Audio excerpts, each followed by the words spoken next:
Assim nos diz a palavra do Senhor. Estava enfermo Lázaro de Betânia, da aldeia de Maria e de sua irmã Marta. Essa Maria, cujo o irmão Lázaro estava enfermo, era a mesma que ungiu com bálsamo o Senhor e lhe enxugou os pés com os seus cabelos. Mandaram, pois, as irmãs de Lázaro dizer a Jesus: Senhor, está enfermo aquele a quem amas.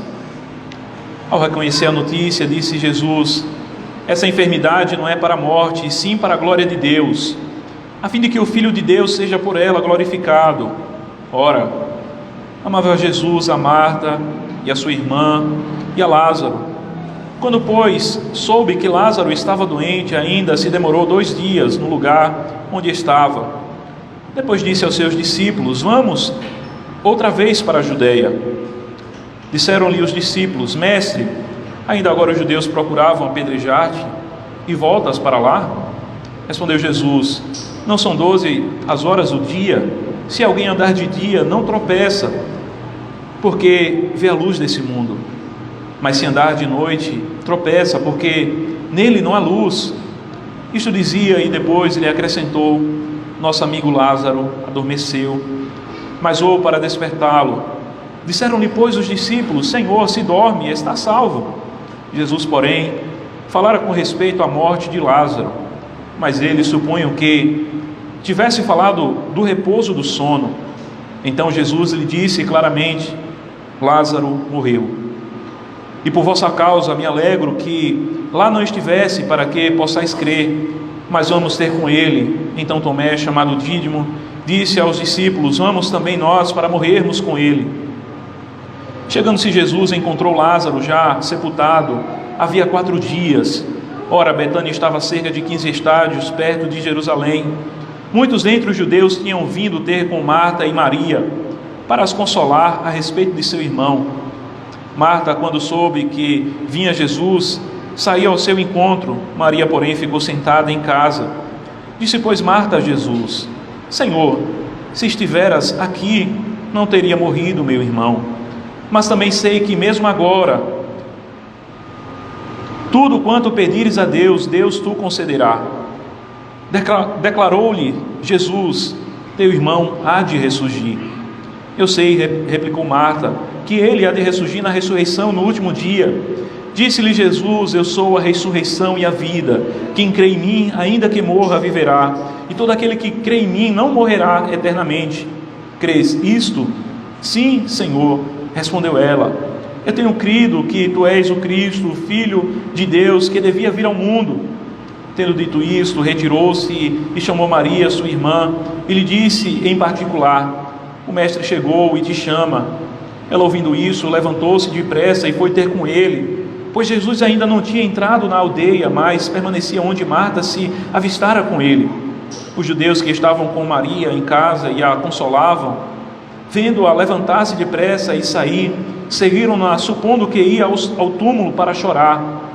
Quando Maria chegou ao lugar onde estava Jesus, ao vê-lo, lançou-se aos seus pés, dizendo: Senhor, se estiveras aqui, meu irmão não teria morrido. Jesus, vendo-a chorar, e bem assim os judeus que a acompanhavam, agitou-se no espírito e comoveu-se, e perguntou: onde o sepultastes? Eles lhe responderam: Senhor, vem e vê. Jesus chorou. Então disseram aos judeus: vede quanto o amava. Mas alguns objetavam: não podia ele, que abriu aos olhos ao cego, fazer que este não morresse? Jesus, agitando-se novamente em si mesmo, encaminhou-se para o túmulo. Era este uma gruta, a cuja entrada tinham posto uma pedra. Então ordenou Jesus: tirai a pedra. Disse-lhe Marta, irmã do morto: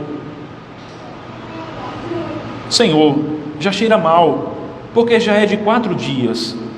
Respondeu-lhe Jesus: não te disse eu que, se creres, verás a glória de Deus? Tiraram então a pedra, e Jesus, levantando os olhos para o céu, disse: Pai, graças te dou porque me ouviste. Aliás, eu sabia que sempre me ouves, mas assim falei por causa da multidão presente, para que creiam que tu me enviaste. E tendo dito isto, clamou em alta voz: Lázaro, vem para fora. Saiu aquele que estava morto, tendo os pés e as mãos ligados com ataduras e o rosto envolto no lençol. Então lhes ordenou Jesus: desatai-o e deixai-o ir. Muitos, pois, dentre os judeus que tinham vindo visitar Maria, vendo o que fizera Jesus, creram nele. Outros, porém, foram ter com os fariseus e lhes contaram dos feitos que Jesus realizara. Amém. Senhor amado, nós estamos diante da Tua Palavra. Nós oramos ao Senhor que nos ajude, que a Tua Palavra seja aplicada aos nossos corações. A nossa esperança, Senhor, não está nos homens, sequer está em nós mesmos. A nossa esperança está no Senhor. Nós pedimos ao Senhor que nos ajude, ó Pai. Alguns dos nossos irmãos passaram um dia em suas atividades de trabalho. Alguns estão aqui com o jejum da refeição, do jantar. Ó Senhor, nós rogamos ao Senhor auxílio do Senhor, que saiamos daqui nessa noite, revigorados pelo Senhor, que possamos sair daqui nessa noite, Senhor Deus, vivificados pelo Teu Espírito, cheios da Tua graça, consolados pelo Senhor, certos de que o Senhor está conosco, certos de que no Senhor nós estamos guardados. Ó Pai amado, nós oramos assim, em nome de Jesus. Amém. Amém. Meus irmãos, não há dúvida de que toda a palavra de Deus, de Gênesis a Apocalipse, ela está repleta de textos que trazem esperança ao nosso coração, que trazem de fato um chamar da nossa atenção para prestarmos atenção à consolação que Deus nos traz na Sua palavra, do cuidado que Ele tem para com o seu povo. Mas acredito que esse texto, de modo muito especial, ele ressalta esse sentimento no coração dos crentes em Cristo Jesus, da certeza da nossa consolação que nós encontramos na pessoa do Senhor Jesus Cristo. Diante desse contexto aqui tão intenso, desse contexto aqui tão crítico, do momento em que os homens se encontram diante da morte. E pensando sobre essas questões, nós gostaríamos de refletir nessa noite sobre o seguinte tema: a certeza da nossa consolação em Jesus. A certeza da nossa consolação em Jesus. Que certeza é essa, meus irmãos? A primeira coisa que nós podemos observar nesse texto é que ela é fruto do amor de Jesus por nós, que ela é fruto do amor que Jesus tem pelos seus discípulos, que ela é fruto do amor que Jesus tem para com aqueles aos quais Ele se entregou. É isso que nós podemos observar na primeira parte desse texto, quando é dito a Jesus de que Lázaro estava enfermo. Não é dito que era apenas Lázaro que estava enfermo, mas era aquele a quem Jesus amava. Veja que é isso que diz no versículo 3, aquele a quem amas. É justamente assim que se referem a Lázaro, do sentimento que Jesus tem, da atitude que Jesus tem para com Lázaro. Era um posicionamento de amor para com Lázaro. E o texto ele nos traz ênfase nesse sentido, quando o próprio evangelista diz no versículo 5, ora, amava Jesus, a Marta e a sua irmã e a Lázaro. E ainda no versículo 35 nós podemos observar que nas palavras dos próprios judeus que diziam, no versículo 36, então disseram os judeus, vede quanto o amava, quando Jesus então derrama lágrimas por aquele a quem Ele amava, por aquele a quem Ele estava expressando o seu amor. E isso é muito interessante, meus irmãos, tendo em vista o contexto e a maneira como essa narrativa se desenvolve. Nós estamos convictos de que de fato Jesus amava Lázaro, mas parece um tanto conflitante a maneira como se desenvolve essa narrativa que é apresentada por João aqui nesse evangelho. Veja que de fato Jesus ele amava Lázaro, mas quando ele recebe a notícia de que Lázaro estava enfermo e de que ele sabia também de que Lázaro haveria de morrer, mas ele saberia do propósito para o qual isso serviria, nós podemos observar nesse texto que diante dessa notícia que ele recebe, ele ainda se demora mais 2 dias. ele ainda se demora, mas ele se prolonga o período para ir ao socorro de Lázaro. E como isso certamente nos choca ao refletirmos sobre isso, sobre esse tempo que ele passa, mesmo ele amando a Lázaro, não apenas com um amor apenas de um amigo, mas com um amor que é próprio da divindade. Esse é o amor que Jesus ele tinha por Lázaro. Era muito mais do que um amor entre amigos, mas era um amor que é expresso na terminologia do texto original como sendo o amor ágape. É esse amor que João ele coloca no versículo 5, que quando ele diz que ora, amava Jesus, é o amor de Deus que Jesus tinha em seu coração por Lázaro, aquele que estava enfermo, aquele que estava às portas da morte, aqueles que estavam ali nesse momento tão tenso e de enfermidade. De fato, esse amor que Jesus tinha era o mesmo amor próprio da divindade, o amor do Pai, o amor da Trindade Santíssima, o amor eletivo, o amor que predestina, o amor que justifica, o amor que faz com que as bênçãos do pacto venham sobre aqueles que estão desfrutando desse amor divino. É isso que nós podemos refletir acerca desse amor, o amor que nós vemos ao longo das Sagradas Escrituras, que é o mesmo amor com o amor do Pai, que é um amor que nós podemos observar lá em Oséias, no versículo 11, quando diz: quando Israel era menino, eu o amei, e do Egito o chamei. Esse amor se estende ao longo de toda a jornada do povo de Deus, esse amor que é inquebrável, esse amor que independe da pessoa do objeto amado. Esse amor ele é de fato incondicional. Esse amor ao qual Jesus tinha por Lázaro era um amor que independia da pessoa de Lázaro em si. E este mesmo amor é o amor que é derramado sobre a sua igreja. Esse mesmo amor é um amor que é derramado sobre cada um daqueles que são chamados, que são anexados no corpo de Cristo, no Israel escatológico, na igreja, hoje o Israel de Deus que somos nós. Esse amor é derramado sobre as nossas vidas. Essa é a base do amor que Jesus tem por Lázaro, uma base que tem não o homem como seu alicerce e como a razão da existência desse amor, mas o amor que tem como base, fundamento, o próprio Deus, o amor que tem como fundamento o próprio Jesus, o amor que tem como fundamento a própria Trindade Santíssima. Esse era o amor que Jesus tinha por Lázaro. Esse era o amor que é expresso em relação a Lázaro. E esse amor que nós encontramos ao longo das Sagradas Escrituras, de Deus derramando sobre o seu povo esse amor gracioso, apesar muitas vezes da infidelidade do povo, do seu amor para com o Senhor. Veja que a exigência divina é: o que é que o Senhor teu Deus requer de ti, ó Israel? Não é que o ames e o sirvas de todo o teu coração, de toda a tua força e de todo o teu entendimento. Mas nós vamos olhar a jornada da caminhada do povo de Deus, e em muitos momentos esse amor ele falha. Em muitos momentos Israel troca o manancial de águas vivas pelas fontes rotas e lamas, as fontes turvas do pecado, da idolatria, da malignidade dos seus corações. Mas mesmo o povo permanecendo nesse estágio, ou indo por esses caminhos em seu amor, Deus permanece com o seu amor imutável. Deus permanece com o seu amor infinito para com o seu povo. Deus permanece nesse estágio de amor para com o seu povo, como nós podemos ver lá em Oséias ainda, quando é dito: curarei a sua infidelidade, eu de mim mesmo os amarei, porque a minha ira se apartou deles.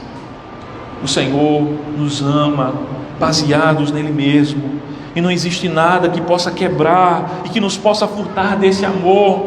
Até mesmo quando somos disciplinados pelo Senhor, há nisso uma manifestação do seu amor, há nisso uma manifestação da sua graça.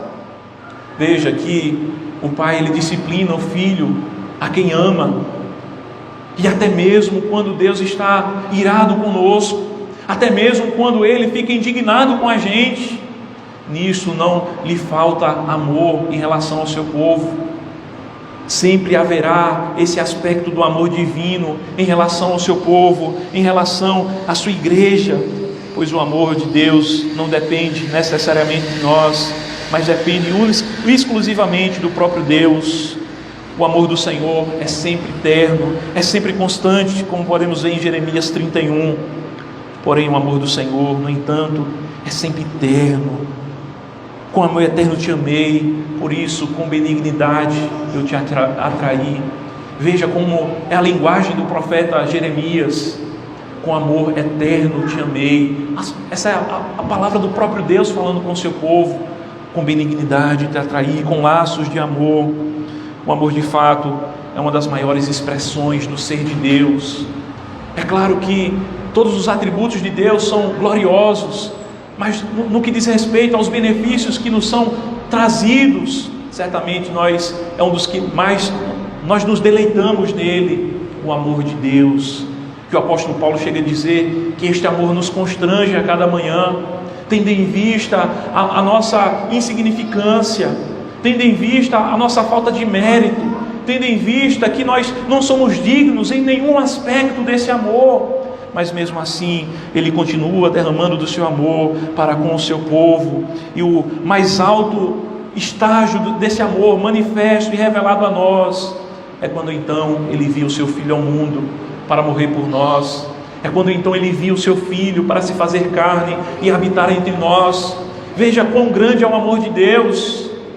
Ele envia aquilo que de mais precioso Ele tem. Ele envia o seu Filho, o seu unigênito, manifestando assim o seu amor. É por isso que João, ele diz que Deus amou o mundo de tal maneira. Faltam palavras de fato para expressar a grandiosidade desse amor. E é justamente esse amor que Jesus aqui ele tem por Lázaro, ainda que ele se demore em socorrê-lo, ainda que se demore um tanto que em atender o pedido de socorro. O amor de Deus se revela no ministério de Jesus e no próprio Jesus. Como seguidores de Jesus, entramos neste amor e compartilhamos de todas as implicações. Veja que não é porque Deus nos ama que nós vamos estar imunes aos sofrimentos dessa vida. Não é porque Deus, ainda que nos ame com esse amor infinito, não significa dizer que nós vamos estar blindados diante das dores, diante das aflições, que é comum a todos os homens, e a qual o Senhor Jesus mesmo diz que no mundo nós teríamos aflição, nós teríamos aflições. Veja que é justamente isso que acontece aqui com Lázaro. Ainda que Jesus o amasse dessa forma, esse amor tão grande e tão expressivo, esse amor próprio da divindade, mesmo assim Lázaro ainda teve que passar pela dor da morte, teve que passar pela aflição. As suas irmãs passaram pela aflição do luto. Então veja que o fato de Deus nos amar não implica necessariamente que nós não iremos sofrer. Não implica que nós não iremos sofrer. Nós já falamos em outros momentos que Deus ele tem apenas um filho sem pecado, mas nenhum sem o sofrimento. O próprio Senhor Jesus, Ele enfrentou o sofrimento, e nós haveremos de enfrentar o sofrimento também. Nós participamos dos benefícios do amor de Deus para conosco. Nós participamos das bênçãos de sermos chamados filhos de Deus, de sermos alvos desse amor, que supera qualquer amor que nós podemos imaginar. Mas esse amor muitas vezes vai trazer implicações, que em alguns momentos podem nos trazer dor, que em alguns momentos podem fazer o nosso coração ficar um tanto que aflito, que pode fazer com que em alguns momentos lágrimas desçam sobre os nossos rostos. Vejam que isso é contrastante com essa teologia que a gente vê por aí fora, de um evangelho simplesmente triunfalista, ao qual parece que o crente não sofre, ao qual parece que o crente não se entristece, não passa por depressões, por aflições, por angústia. Esse texto nos vai dizer nos traz uma outra perspectiva. nos traz uma perspectiva de que mesmo em meio ao sofrimento, Deus continua nos amando, e que o sofrimento não significa e não implica numa ausência do amor de Deus, assim como não foi essa a implicação que trouxe aqui para Lázaro. Mesmo que Lázaro tenha vindo a morrer, Jesus o continuava amando. Jesus continuava amando com esse amor poderoso, esse amor próprio da divindade.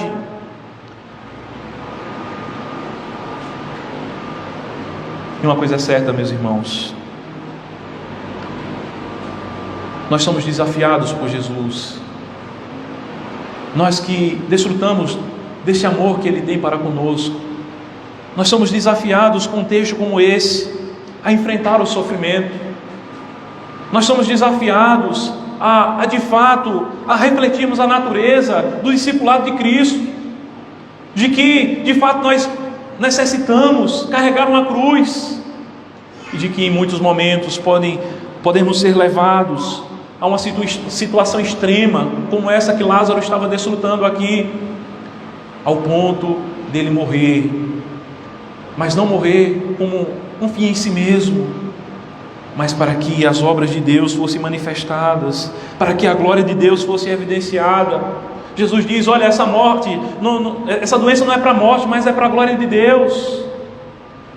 E assim também as aflições que nós enfrentamos nessa vida, elas têm um propósito dentro do governo e da providência de Deus, que é glorificar o nome do próprio Deus. Deus faz tudo por amor à sua glória, e isso não é um sentimento egoísta, é porque Ele é o maior valor. Mas ao mesmo tempo, isso não nos priva dos benefícios desse amor e de todas as implicações que nos é trazido em relação a esse amor. O apóstolo Paulo diz que por amor de Ti nós somos entregues à morte todo dia. Desfrutar do amor de Cristo traz de fato implicações ao ponto de sermos entregues à morte, assim como Lázaro foi. Mas uma coisa é certa: em todas essas coisas nós somos mais do que vencedores, porque nada nos pode separar do amor de Cristo. Nenhuma tribulação pode separar a sua igreja do amor que Jesus tem para com ela, para com a sua noiva, do amor que Deus tem para com o seu povo. Absolutamente nada nos pode separar desse amor, do amor de Deus que está em Cristo Jesus.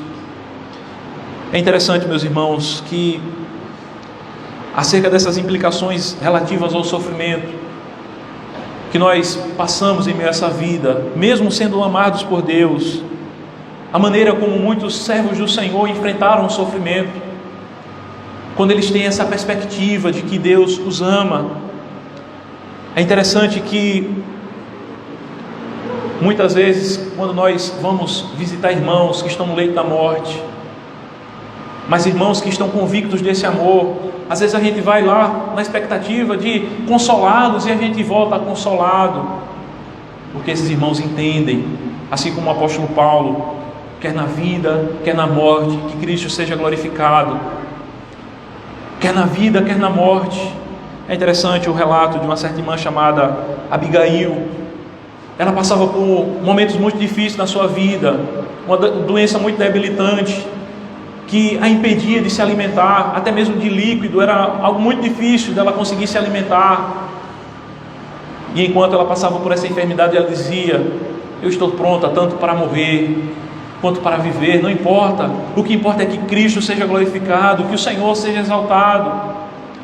Certamente esse é um dos posicionamentos que se espera de um servo do Senhor, enfrentando o sofrimento, assim como Marta e Maria enfrentaram aqui, e assim como o próprio Lázaro enfrentou nesse texto ao qual nós estamos refletindo nesse dia.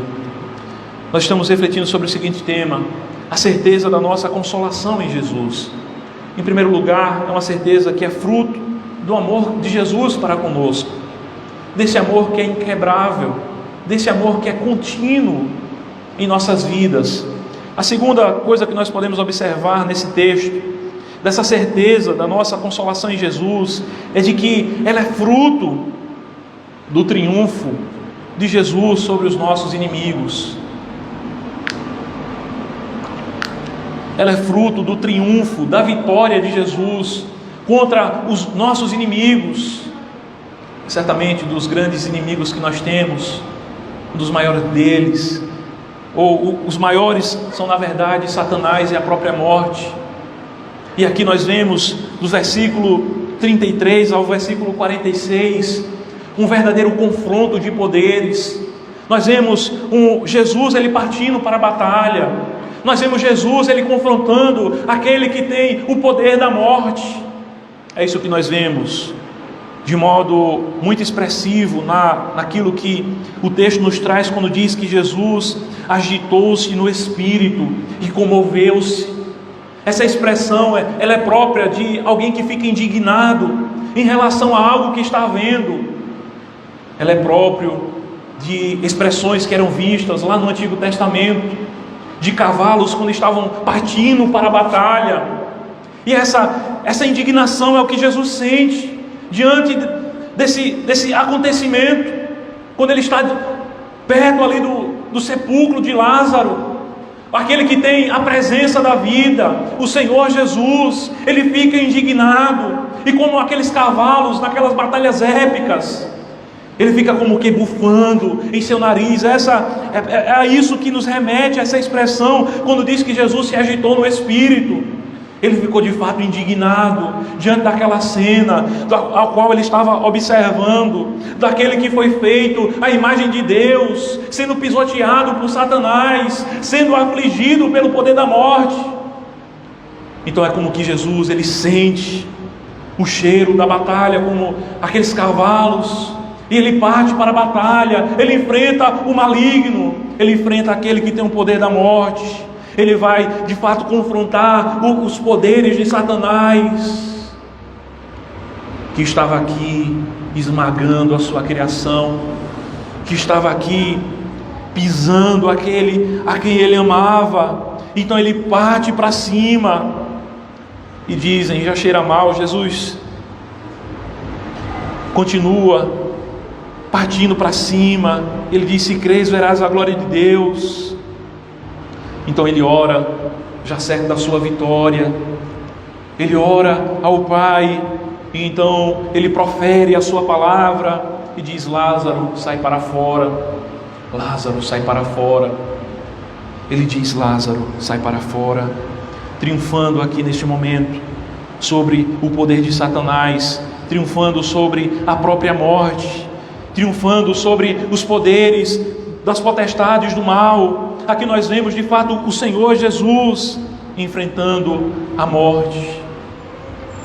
E quando nós refletimos sobre isso, meus irmãos, nós podemos pensar sobre o seguinte: de que ainda que nós não vejamos literalmente Jesus hoje indo aos sepulcros dos santos, dos crentes em Cristo, e ressuscitando eles, mas nós podemos trazer uma esperança em nosso coração, e uma verdadeira consolação, a consolação de que nós não precisamos enfrentar a morte sozinhos, a consolação de que um dia a morte será tragada pela vitória, como o apóstolo Paulo diz: nem todos dormiremos, mas todos seremos transformados no abrir e fechar dos olhos. Então, quando este corpo corruptível se revestir de incorruptibilidade, será dito: tragada foi a morte pela vitória. É isso que o apóstolo Paulo traz. A perspectiva bíblica é de que nós não precisamos enfrentar esse inimigo sozinho, nós não precisamos enfrentar a morte sozinho. Nós temos um Salvador que vem ao nosso encontro. Diante desse quadro crítico, ao qual traz temor sobre o coração de muitos, veja que das coisas que se pode temer, aquilo que traz mais temor ao coração dos homens é a morte. E é justamente isso que tem afligido o coração dos homens nesse período. As pessoas estão apavoradas diante dessa realidade pandêmica. As pessoas estão de fato angustiadas. Mas veja que nós temos alguém que está conosco e que virá para nos salvar, e de que afinal de contas a morte para o crente é uma verdadeira promoção. O apóstolo Paulo diz: o meu desejo é partir e estar com Cristo, o que é incomparavelmente melhor do que estar aqui. De fato, aquilo que não subia ao coração e à mente do homem é o que Deus tem preparado para aqueles que Ele ama, para aqueles que Ele ama e manifesta o seu amor eletivo, para aqueles que Ele manifesta a sua graça. São coisas que não subiam ao coração humano. De fato, meus irmãos, aquilo que Deus tem para nós é incomparavelmente melhor as coisas que nós enfrentamos aqui nessa vida. O que há de bom nessa vida? Todas essas coisas são consideradas como nada diante daquilo que Deus tem para os seus filhos. Meus irmãos, nós não temos uma visão literal de como de fato é, mas Apocalipse nos faz refletir um pouco acerca disso. É nos dito que as ruas são como que de ouro. Veja a glória dessa cidade. A glória dela é o próprio Deus. Lá não há mais morte, não há dor, não há pranto, não há luto. É isso que Deus tem em Cristo Jesus preparado para aqueles que o amam. E nisso nos é reforçada a certeza da nossa consolação em Cristo Jesus, de que aquele que venceu a morte ao ressuscitar ao terceiro dia é aquele que também ressuscitará os nossos corpos. É aquele que fará com que o mar devolva os seus mortos. Meus irmãos, eu fico pensando como é que vai ser isso. Pessoas que estão sepultadas nas maiores profundidades do mar, seus corpos serão devolvidos, serão unidos à sua alma. E é nos dito na palavra do Senhor que aqueles que andaram pela fé, buscando a incorruptibilidade, aqueles que buscaram de fato exercer uma vida pela fé em Cristo Jesus, serão ressuscitados com um corpo glorificado, serão ressuscitados para entrarem no descanso de Deus, para entrarem de fato naquilo que Ele tem prometido para o seu povo. E nisso nos é reforçada a nossa esperança, e nós estamos certos disso. Nós estamos certos disso porque Cristo Jesus, o Senhor, Ele triunfou, ressuscitando ao terceiro dia. Ele venceu a morte, e se Ele venceu, nós sabemos que com Ele também nós venceremos. Nós sabemos que com Ele também nós venceremos, meus irmãos. Nesse dia nós refletimos sobre a certeza da nossa consolação em Cristo Jesus. Ela é fruto do amor que Ele tem para conosco, e ela é fruto da sua vitória sobre os nossos inimigos, do triunfo dele sobre Satanás, sobre a própria morte. Meus irmãos, que possamos sair daqui nessa noite certos de que nós temos essa consolação em nossas vidas, certo de que esse amor é manifesto sobre as nossas vidas, mesmo em meio às nossas aflições, mesmo em meio aos apertos financeiros. Deus continua nos amando. Ora, ter milhões na conta, ter mansões, não é sinônimo de que Deus ama uma pessoa. A pessoa pode ser a pessoa mais pobre desse mundo, pode ser a pessoa que não tenha nenhum saldo na sua conta bancária, e desfrutar desse amor infinito de Deus. Você pode estar passando por a maior aflição na sua vida, pode estar enfrentando doença, pode estar enfrentando de fato coisas que eu não sei, e a maioria daqui talvez não saiba. Talvez pensamentos de suicídio, ou coisas do tipo, diante de uma crise que se instaura em sua vida. Que a dor e o sofrimento não venham minar do seu coração a certeza do amor que Deus tem para com você em Cristo Jesus, do amor que o próprio Cristo tem para com você. O Cristo que morreu na cruz do Calvário e que está sentado à direita de Deus Pai Todo-Poderoso, Ele continua nos amando com esse amor grandioso, esse amor perfeito, esse amor imutável, esse amor santo, esse amor que não se compara a nenhum outro amor, nos aspectos da sua qualidade, nos aspectos da sua imensidão, pois de fato o amor de Cristo é infinito. Veja, na linguagem bíblica, muitas vezes tenta-se levantar ou nos fazer refletir sobre o amor que uma mãe tem para com o filho. E é nos dito: olha, pode por acaso uma mãe se esquecer de um filho a quem deu a luz? Mas o Senhor diz: ainda que ela se esqueça, eu não me esquecerei de ti. Então veja que é uma natureza maior do que o amor que Deus tem, de que Jesus tem para conosco. É maior do que o amor que a nossa mãe tem para conosco. Um amor que de fato é muito significativo, o amor de uma mãe. Mas Cristo nos ama mais do que as nossas mães. Cristo nos ama mais do que os nossos amigos, do que os nossos parentes. Ele é aquele que se entregou por nós. Dificilmente alguém morreria por alguém justo, mas Deus prova o seu amor para conosco, em que enviou Cristo ao mundo quando nós éramos ainda pecadores, inimigos de Deus, éramos blasfemos, éramos pessoas que não tinham nenhum temor de Deus em nosso coração, e foi justamente assim que Deus enviou seu Filho ao mundo.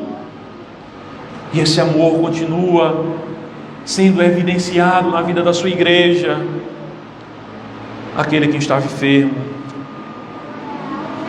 Jesus o amava, e Ele continua amando você também, em meio a todo e qualquer sofrimento que você vem enfrentar. E mesmo que as piores consequências venham lhe acometer, saiba disso, Cristo continua lhe amando. Você que está pela fé em Cristo, você que foi regenerado, você que foi salvo pela graça, não existe nada que possa furtar esse amor da sua vida. Absolutamente nada. Absolutamente nada. Nós estamos certos desse amor. Estamos certos da vitória de Cristo. Em Cristo Jesus nós somos mais do que vencedores. Que o Senhor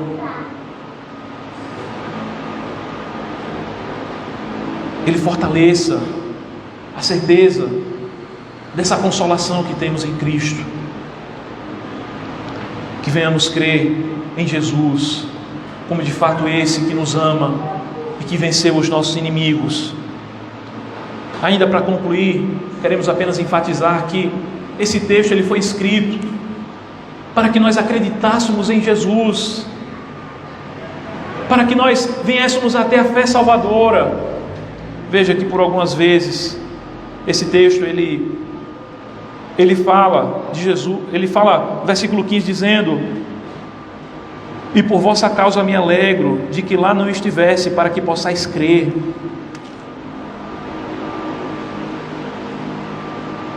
Ainda no versículo 40, respondeu-lhe Jesus: não te disse eu que se creres verás a glória de Deus? No versículo 42, para que creiam que tu me enviaste, essa oração de Jesus. No versículo 45 é dito que vendo o que Jesus fizeram, creram nele. O objetivo desse milagre que foi realizado aqui foi para que viéssemos ter fé em Jesus Cristo, que possamos sair daqui nessa noite com essa fé fortalecida, a fé em Jesus Cristo.